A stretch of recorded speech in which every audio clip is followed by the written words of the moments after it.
Alhamdulillah wa sallallahu wa sallam ala nabiyyina Muhammadin wa ala alihi wa sahbihi ajma'in. So inshallah we'll get started with the book that is Safinat Al-Naja, and we're still within the last few chapters of Tahara. And we're going to talk about some different things of Tahara. What we talked about previously was we talked about wudu, we also talked about ghusl, and now we're going to talk about the Tahara from things that are najas. And so, najasa itself, things that are najas, they need to be washed off from the person's body as well as from his clothes before he would pray. And so, this is what we'll talk about: how this washing will come about.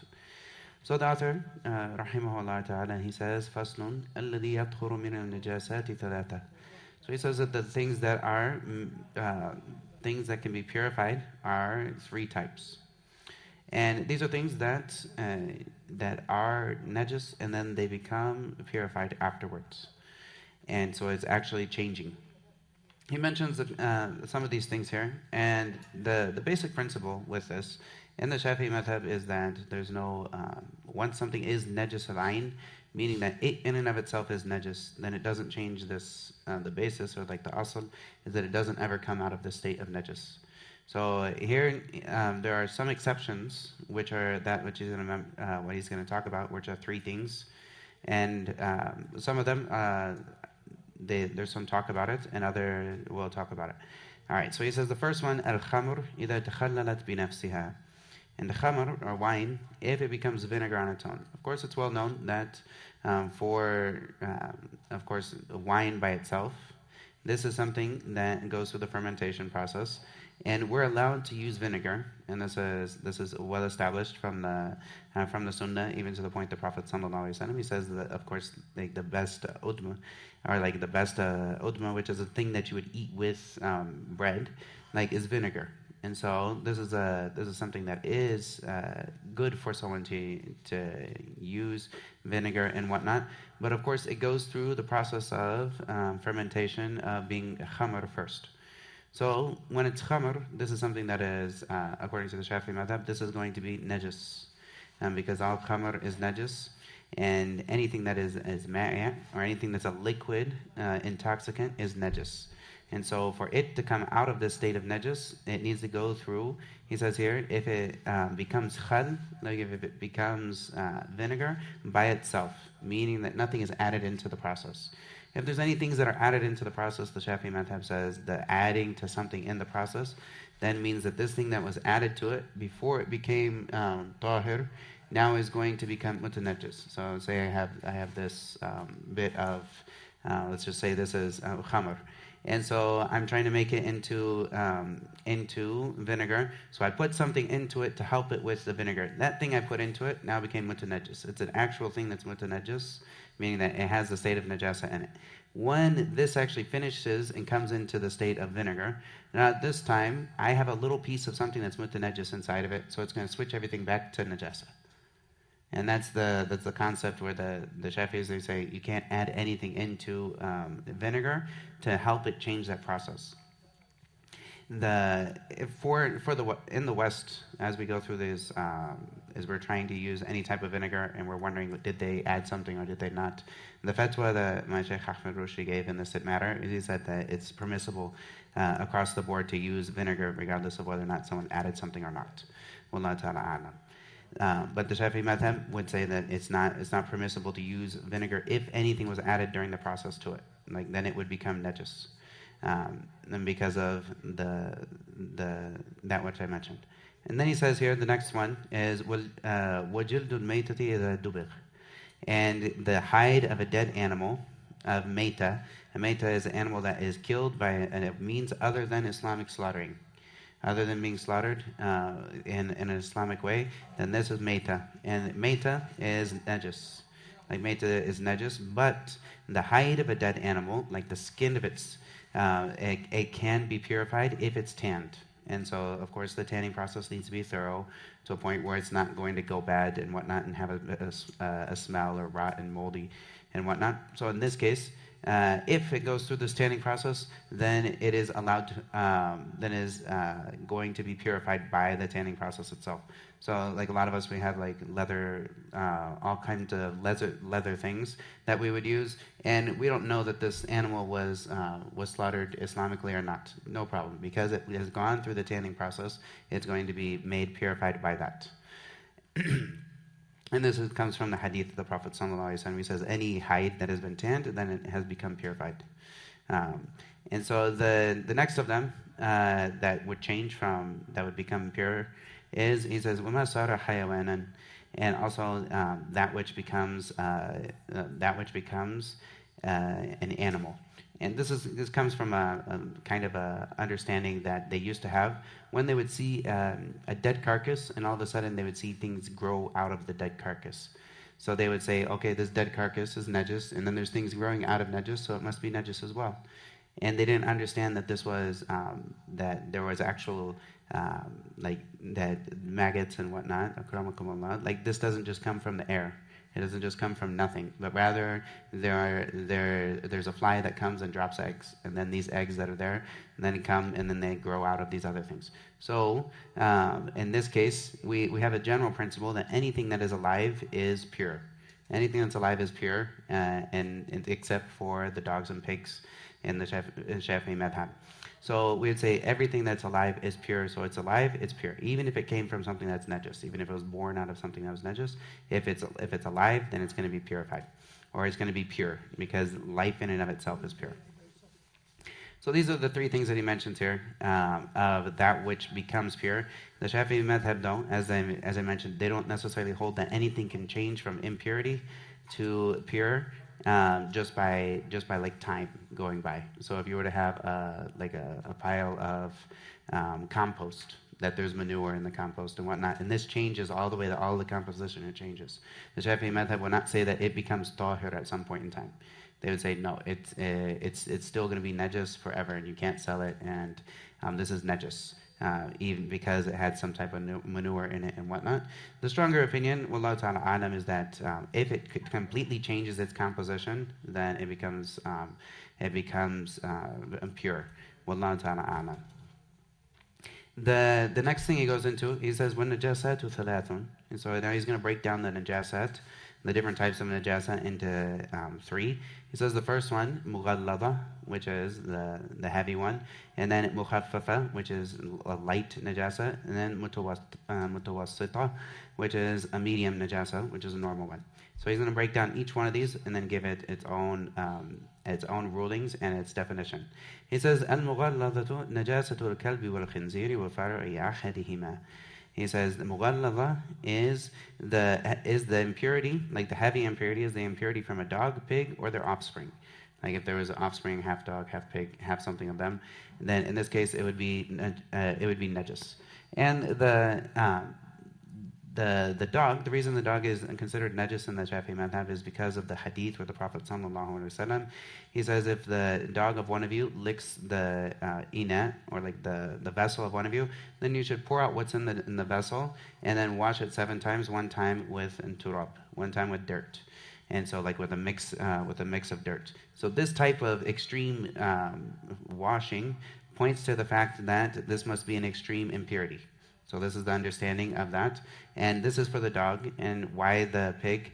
And then the pig, if we're allowed to have a dog sometimes, then we're not allowed to have a pig under any circumstances. So in this case, the pig is even worse off. This is the Shafi'i madhab in that matter. And even though Imam al-Nawawi, he says that there's no strong evidence for the najasa of a pig, other than just this qiyas, which is not necessarily the place for it. But this is the view where they'll add the pig into that as well. Qiyasan, or like out of analogy of the dog, that it's worse off than the dog, so it's going to be even worse off when it comes to how we clean it, or we clean something that was in contact with it. So this is the impurity of a dog, pig, or their offspring. And in the Shafi'i madhab, the dog, all of it is najis, every single bit of it. And so like its hairs, everything is najis from it. But of course, najasa, this is the key point with najasa. If najasa is dry, and something else dry touches it, then the najasa does not transfer. But if the najasa is wet, or something that is touching it is wet, then in this case the najasa will transfer, meaning that the thing is now become najis. So in the Shafi'i madhab, a dog comes up and I pet its head, my hand is dry, the head of the dog is dry, there's no najasa that transfers, nothing, no problem. But if my hand was wet or he was wet, then we have a big problem and I have to wash something 7 times, one of them with dirt. All right.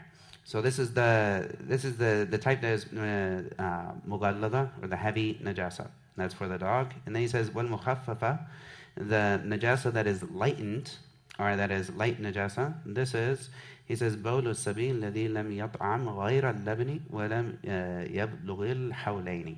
And so this is the light impurity, is the urine of a baby boy which feeds only on milk and is not yet 2 years of age. And this comes from the hadith that the Prophet ﷺ, he used to hold some of the children, and while he was holding one of the children, it ended up using the restroom on his clothes. And so it used the restroom, of course, this is before they have diapers and whatnot. And so he asked for water to be brought, and he put water onto his hand, and then he put water onto the place, and he didn't wash it, but rather he just put water, he patted water onto it, or rasha, which is like sprinkled water onto the place that the kid did his business. And so in this case, this was clean enough for it. And this is for the baby boy, not the baby girl, as it comes in different hadith. That's specifically for the baby boy that has not eaten from solid food yet. If he had eaten solid food, then at this point, the rukhsa, or like the concession, is no longer applicable if he starts eating solid food. If he just kind of nibbles on food here and there, as like kids are when they're young, they'll start to eat, but they're not actually getting any sustenance from it, then this doesn't matter. But if he starts eating actual food, and like in a way that he actually gets sustenance from it, then at this point the concession has dropped, and he no longer gets to be from this concession. Why the difference between the baby boy and the baby girl? This is how it comes in the hadith. Some of the scholars have tried to look into deep meanings, like what's the wisdom behind it, and I haven't seen anything that necessarily gives any like strong meaning behind why there's a difference between the two, and Allah knows best.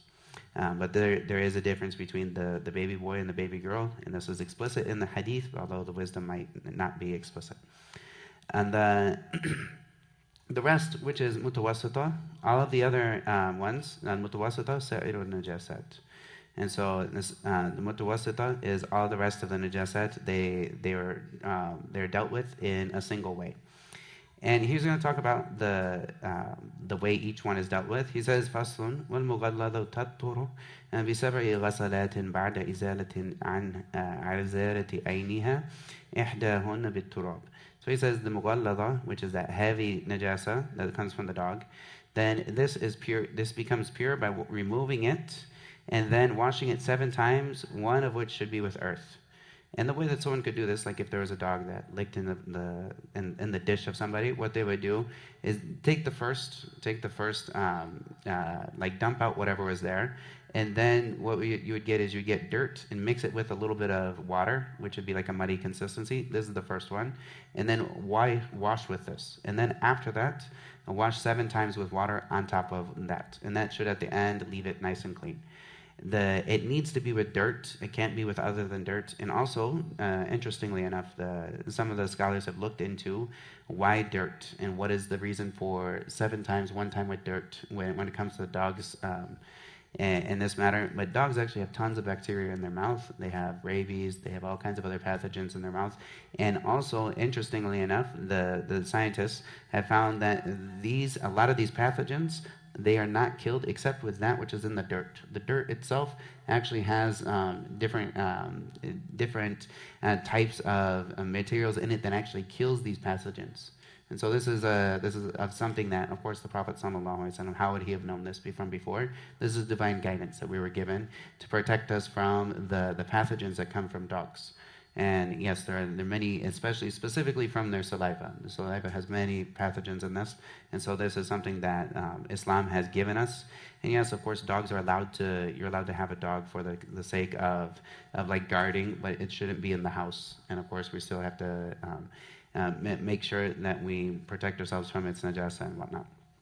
But if it's for the sake of guarding dog or hunting or for like farming and whatnot, like a sheepdog and whatnot, this is all permissible within Islam, and there's no problem with it. But just as like pets and whatnot, or just keeping it inside the house, even if it was for a permissible purpose, then this is not allowed.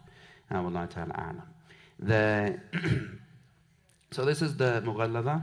And then the next type, which is mukhaffafa, he says here, وَالْمُخَفَّفَةُ تَطْهُرُ بِرَشِّ الْمَاءِ عَلَيْهَا مَعَ الْغَلَبَةِ وَإِزَالَةِ عَيْنِهَا. So the light impurity, it would be purified. This is the one where the kid, if there's urine from a baby boy that hasn't yet reached, he's still like dependent on his mother's milk and hasn't yet eaten stuff, then at this point he would have his impurity will be purified by removing the actual impurity, meaning that you don't see anything necessarily of the actual impurity itself, and then putting water upon it. So you just sprinkle some water onto the place where the impurity fell, and this is enough. It doesn't have to be a full wash. Like normally we would have to wash off impurity, but for in this case, it wouldn't have to be a full wash for this. The next thing, he says, وَالْمُتَوَسِطَةُ تَنْقَسِمُ إِلَى قِسْمَيْنِ عَيْنِيَّةٍ وَحُكْمِيَّةٍ. He says, as for the regular purity, or the regular impurity, this type, it breaks into two categories. It's either ayniya or hukmiya. Ayniya, he's going to talk about what this means, which is like a physical impurity. And al-ayniya التي لها لون وريح وطعم فلا بد من إزالة لونها وريحها وطعمها. And so as for something that is impurity, which you can see the actual impurity, like you can actually see the color of it, you can smell it, or you have something of that sort.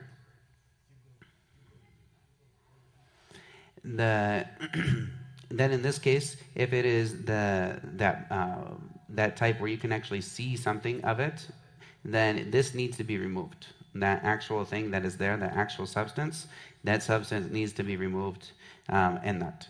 And so he says, لَا بُدْ مِنْ إِزَالَةِ لَوْنِهَا وَرِيحِهَا وَطَعْمِهَا. You have to remove the color of it, the smell of it, and the taste of it. Like in this case, it has to be removed. This is it's an actual substance of najis.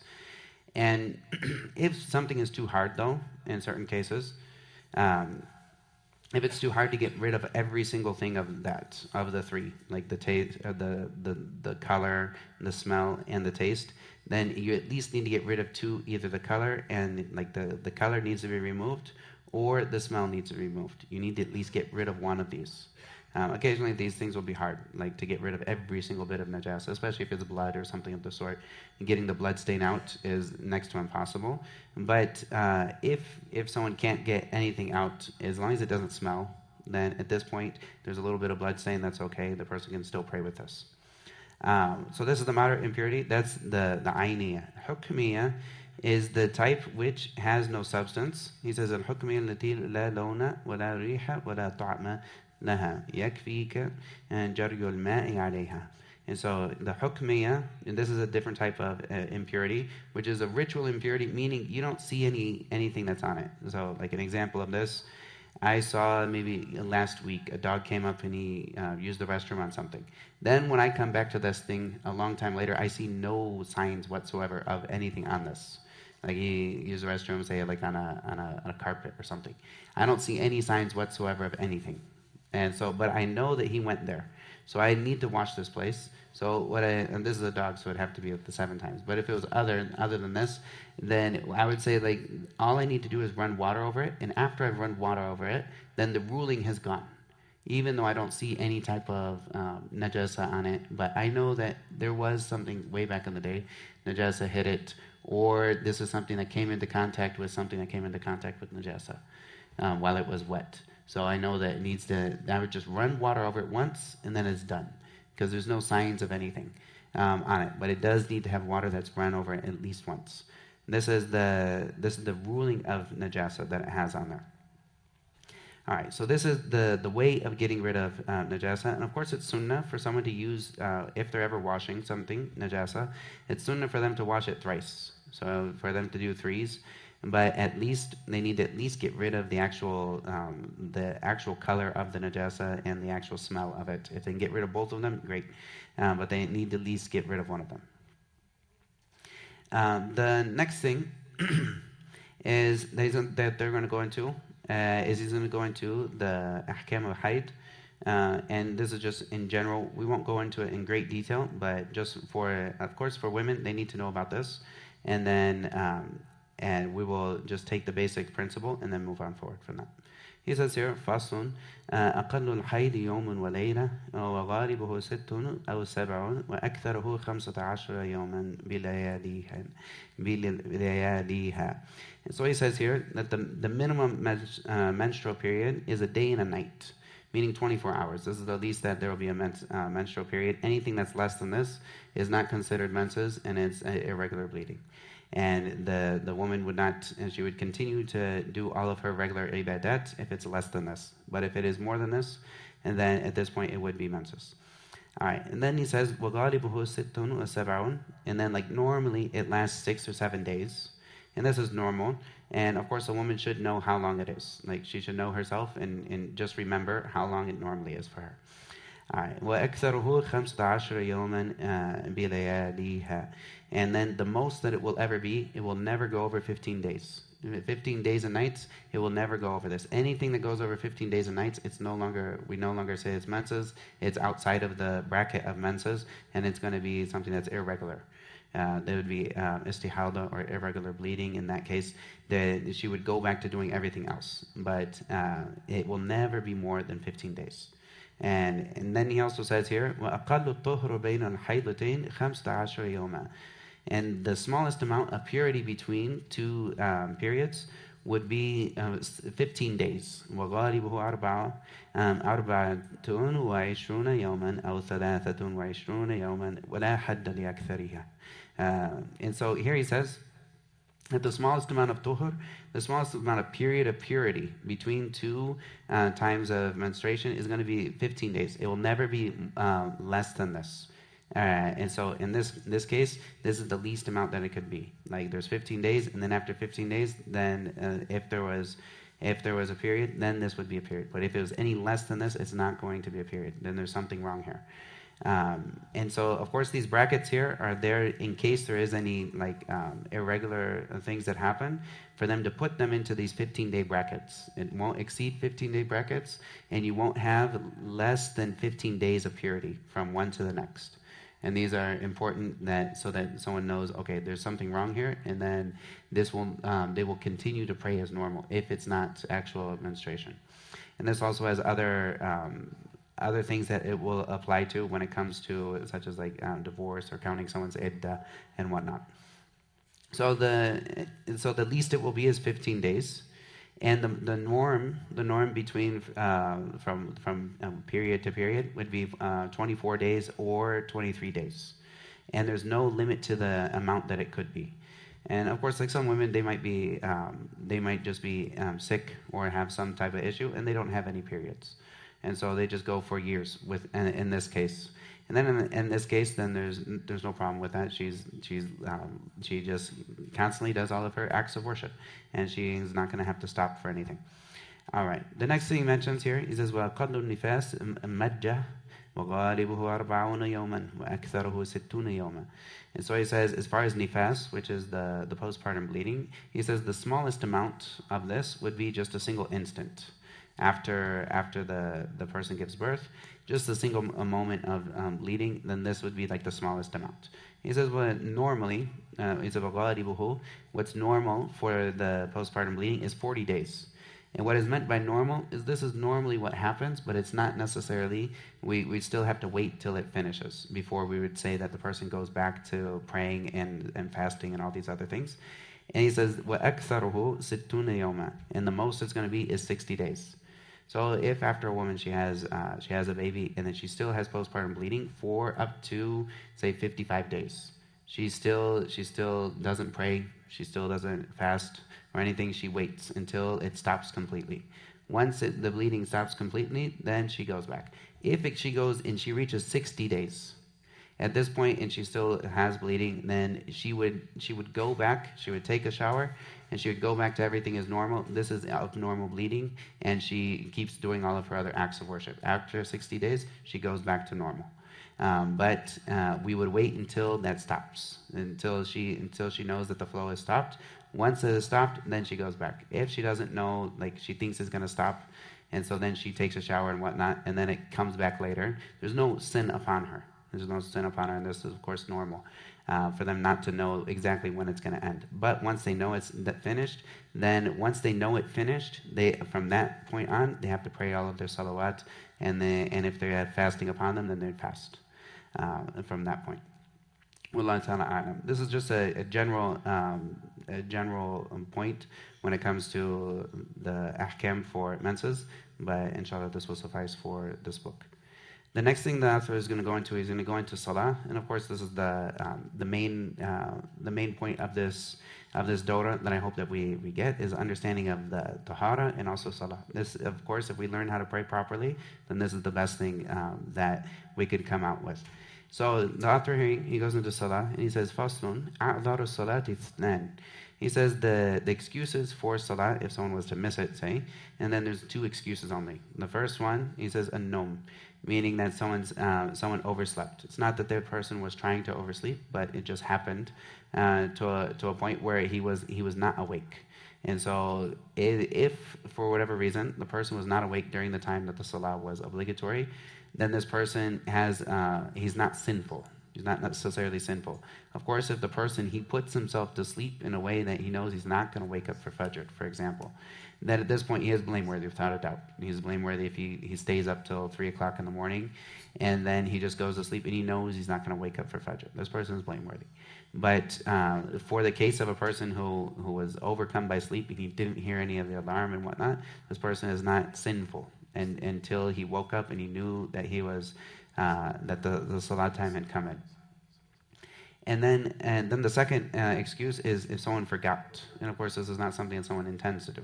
But if someone forgot that the time for salat came and went all of a sudden, then these are excuses.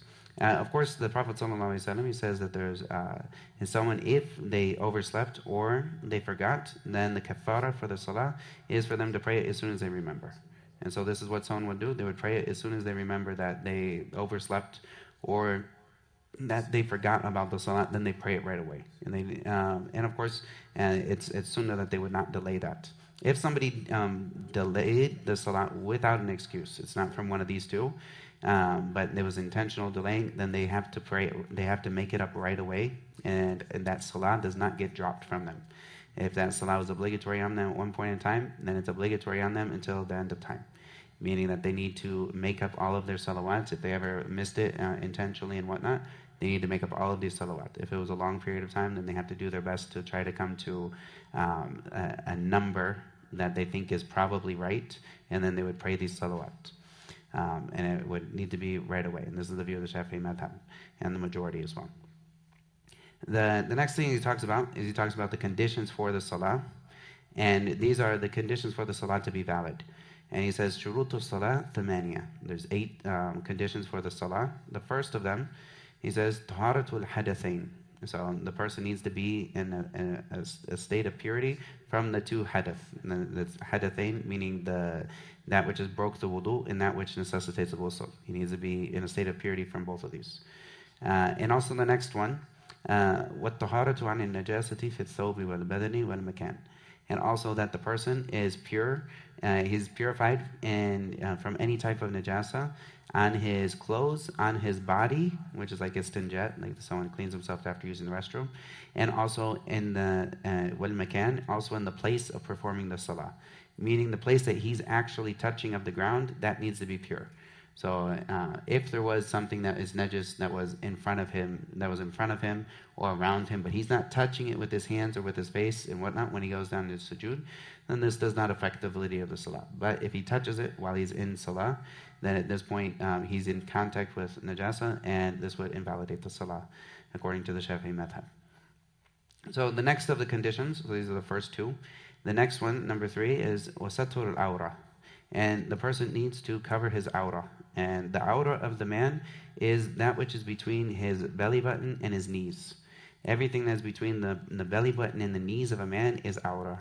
So the lower back, like, and this is the problem that a lot of times brothers will have, is when they go into ruku' and sujood, they'll be wearing pants and shirts. There's no problem wearing pants and shirts, but make sure that you're tucked in all the way properly, because that lower back, which is between the belly button and the knees, this is all awrah. So if something from the lower back shows while someone's in sujood, then this broke their salah. Their salah is not valid. And of course, this is not of good adab or etiquette with Allah, that someone would go into sujood with their back, with part of their back or lower back showing.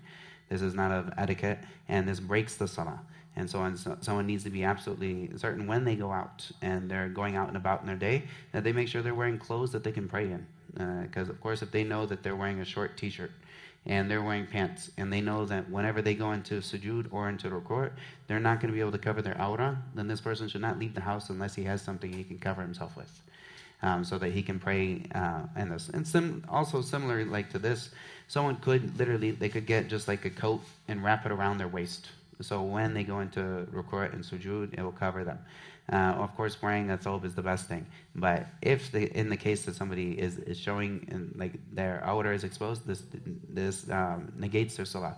This is for the man. The woman, her awrah is everything but the face and the hands. So the face, and this is the face that is washed. So like the what we talked about, what you have to wash in wudu from here to here. All of this is her face. This is allowed to be shown in salah for her. And then also the hands as well. This is allowed to be shown in salah. Other than this, meaning her feet, the bottoms of her feet in the Shafi'i madhab, all of it needs to be covered. So like if she's going to go into sujood and her feet are going to show out from under it, like the bare feet, then this actually needs to be covered according to the Shafi'i madhab. They shouldn't be like the bottom of feet showing, or even parts of feet showing out from under this. Only the face and the hands are allowed to show in salah, and no hair or anything of that sort. So this is the satr and the awrah. This is covering up the awrah. This is a condition in salah. If for some reason this becomes exposed for a short period of time, and the person automatically, like for something that they can't do, they cover themselves back up right away. Say like a woman is praying at home and her little kid grabs her hijab. All right, and then she fixes it right away, no problem, her salah is still valid. But if she leaves it for a period of time and she doesn't fix it right away, then she leaves it open, then it breaks her salah. And so there's a little bit of grace given to the period. If somebody, it's outside of their control and it showed and then they immediately cover it, this is okay. As opposed to the person who is negligent and it's showing for a period of time. If they're negligent and it's showing because of negligence, then they don't get the same grace period. Wallahu ta'ala a'lam.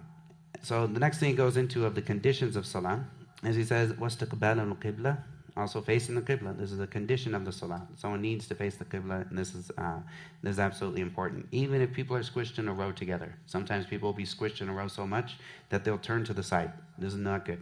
Like if you're in the qibla, or like if you're praying, you gotta face the qibla. No matter if the row is squished or it's not squished, you gotta face the qibla.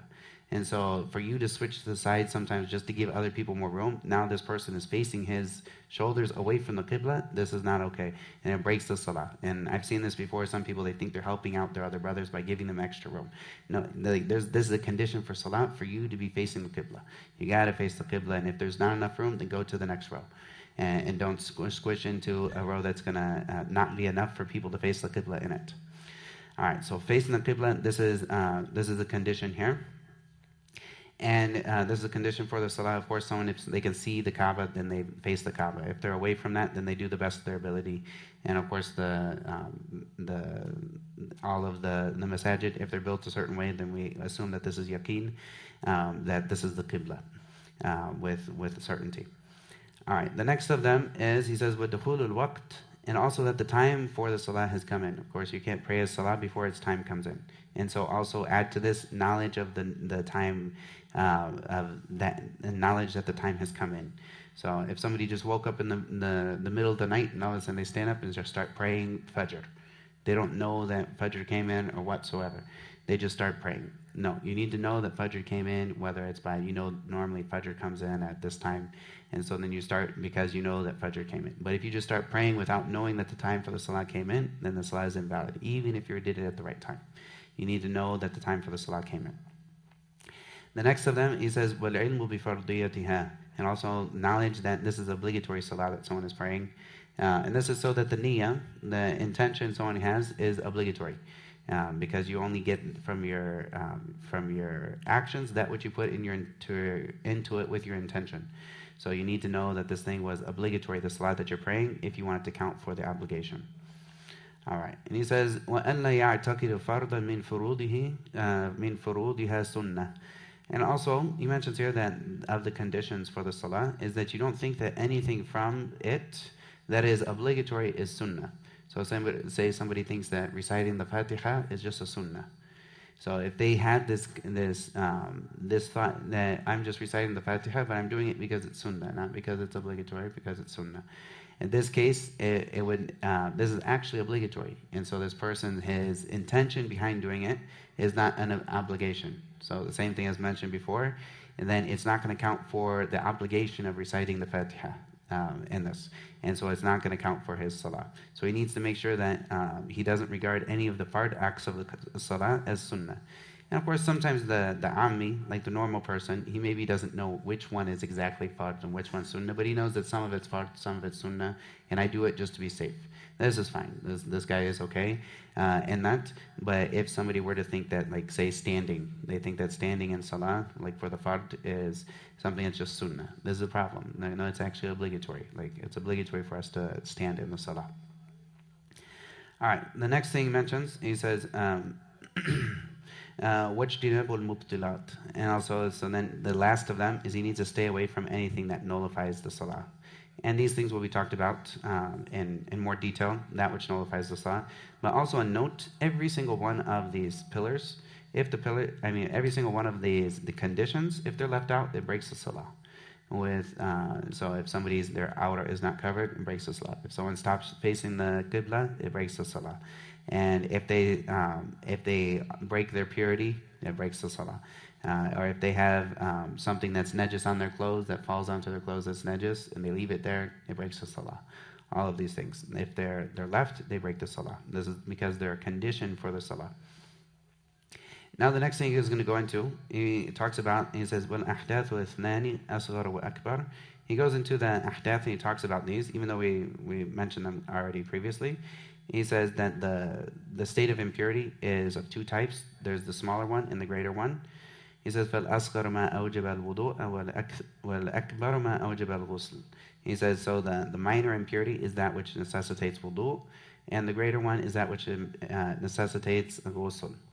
Then he goes into the awrah, and he talks about the awrah for each person. And he says, al-awratu arba'. So the awrah, which is the place of that needs to be covered for someone's salah to be valid. And awrah, linguistically, what it means is something that shouldn't be seen. Something that someone wouldn't want someone else to see.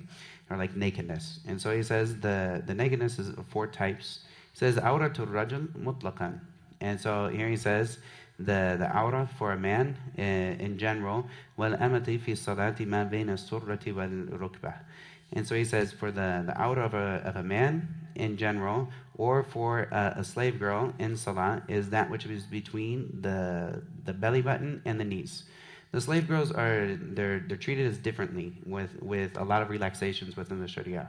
So that's why they don't have the same awrah in the salah as a regular woman. And there's a difference of opinion in the Shafi'i madhab. Some of them say yes, it actually is the same as a free woman, but you'll find in the books of fiqh that that's relaxed for them. So they have the same awrah as a man in the mu'tamad of the madhab. Wallahu ta'ala a'lam. But this is basically for the man, it's that which is between the belly button and the knees. The belly button itself is not a part of the awrah itself. Same thing, the knees themselves are not a part of the awrah. It's that which is between it that is a part of the awrah. And all of this needs to be covered for the man while he's in his salah. And also in general, he shouldn't uncover this in front of other people in general. Also, he says, وَعَوْرَةُ الْحُرَّةِ فِي الصَّلَاةِ جَمِيعُ بَدْنِهَا مَا سِوَى الْوَجْهِ وَالْكَفَّيْنِ. As for the free woman in salah, and or just women in general, according to the other opinion, then this is her whole body except for her face and hands, and this is her awrah in salah. And this is, of course, the outside of salah, the awrah of a woman, is all of her body, as it comes in the hadith, that the woman is awrah. And then some of the scholars, they accepted the face and the hands. And this is, within the Shafi'i madhab, they say that all of the woman is awrah, and she must wear the niqab and and like gloves and everything. This is according to the latecomers of the Shafi'i madhab. And because of the intishar, or like that this was the norm, you'll never find them ever giving a fatwa of other than this view, that the woman must wear niqab. Like you'll find this is the view that for ages, this is the only view that is known. But the earlier views of the Shafi'i madhab, there were many of them that also held that the woman was allowed to show her face and her hands if there was no fitna. But if there's fitna, then in this case she shouldn't show it, like in front of fusaq or people that are evil people and whatnot. In this case, she shouldn't show it. But if there is amn and fitna, like means there's no fitna, this person is safe from fitna, then in this case they could show their hands and face. But it's important that somebody understands when they talk about the awrah of someone in salah, that they're talking about specifically salah. They're not talking about outside of salah. And so not to conflate the issues. And yes, of course, both sides of this debate, there's a very big debate, and of course there should be no inkar done on someone who holds either one of these views. The next is, he says, وَعَوْرَةُ الْحُرَّةِ وَالْأَمَةِ عِنْدَ الْأَجَانِبِ جَمِيعُ الْبَدَنِ. And so he says, and then the awrah of a free woman and also a slave woman in regards to a janib, which is like other strange men, meaning men that they could marry in theory, then in this case, all of their body. And so this is the view that he brings here, which is that she would have to cover up everything in front of the ajanib. And he says, وَعِنْدَ مَحَارِمِهَا وَالنِّسَاء مَا بَيْنَ السُّرَّةِ وَالرُّكْبَةِ. And then when it comes to them and around their maharim, then that which is between the belly button and the rukbah would need to be covered at all times. Of course, it's from the adab that a woman doesn't show more than what is normally shown, like when in her house with her family and whatnot. That normally it's just what is shown during mihna, and like this is the work clothes. So she normally would have something where she doesn't show like her whole torso and whatnot, and it would just be what like some of the calves would show, and also the arms would show, and nothing that is more than that. And this is from adab. In the Shafi'i madhab, like if she were to breastfeed in front of like some of the family, then this would not be haram in the Shafi'i madhab. But of course, always taking into consideration the people that are around, and that you don't go against like adab that is known within the people. You don't want to go against what normally is expected from people in regards to etiquette and whatnot. Wallahu ta'ala a'lam. Also note that cousins they're not maharim. Like cousins are not maharim, and this is only for the people that are like close relatives, such as father or sons, and like sisters and brothers and whatnot. All right. The next thing that he's going to go into is he will go into the. So he's going to go into the arkan of salah. And there are some things that he mentions before this, that he mentions the note, and he goes and talks about the adhan. And the adhan, I'll run over some of these notes here, because this is important. The adhan and the iqamah are both sunnah for the fard salah, whether praying alone or in second jama'ah of salah. So these are both sunnahs. They're highly recommended sunnah. And for someone to call out the adhan is, as according to the Shafi'i madhab, they say it's better than being the imam for the salah. Like this is a higher honor from that. And of course, there's many honors that are given for the calling out of the adhan. And the words of the adhan are Allahu Akbar, Allahu Akbar, Allahu Akbar, Allahu Akbar. What is a note about this as well? Occasionally, a common mistake that people will make when making the adhan is that they'll say Akbar. Akbar is incorrect completely. That comes from the word kabar The word kabr means drum. And the plural of kabr is akbar. So if somebody says akbar, this is completely incorrect. It's basically the person is saying Allah is a bunch of drums. Of course, if someone meant Allah is a bunch of drums, then this is a kalima kufr. But the people don't mean this. But a lot of times you'll have people that will elongate akbar because they want to make it, they'll want to make it sound good. So they'll say akbar, and that's totally incorrect. Incorrect. It should be akbar. Allahu akbar, Allahu akbar. That's it. No elongating akbar, ever. And so just, this is one note, people will make this mistake, and of course it's just they don't know Arabic. But it is the meaning of it is very bad. It means a bunch of drums. So you never want to say this intentionally. And then, ashhadu an la ilaha illallah, ashhadu an la ilaha illallah. And going into this part, also making sure someone says it properly. There's also a sunnah here, if somebody wanted to do this, which is basically, before they say this part, the shahadatain, out loud, that they would say it under their breath. Not under their breath completely, but they would say it without a loud voice. So just as if I was standing, you would say, ashhadu an la ilaha illallah, ashhadu an la ilaha illallah, ashhadu anna Muhammadan Rasulullah, ashhadu anna Muhammadan Rasulullah. And then he would come back, and then he would say, ashhadu an la ilaha illallah. Then he would go into it after that. And he would say it to a point where the people around him, if they were standing next to him, they could hear him in a normal voice. This is called tarji', and this is a sunnah. Sometimes people will do it, and sometimes people might not know about it, but this is called tarji', and it's good to do it sometimes. And this is a sunnah in the adhan. And basically, they say it all in a regular voice, and then they go back and they say it in a loud voice. And this is why it's called tarji'. It means coming back or returning to it. And then when saying hayya ala salah and hayya ala, and repeating back and forth, then it's sunnah for someone to turn their head, not their body, but they would turn their head when they say hayya ala salah, hayya ala salah. They could either do it to the same way, or they can go to the other side with each version of it. And then hayya ala al-falah, hayya ala al-falah. They do it with their head, not their body, not their torso. Their torso remains facing the qibla, and this is sunnah. And then they would finish off with Allahu Akbar, La ilaha illallah. And so this is the sunnah for this, and of course it's sunnah to do it longer.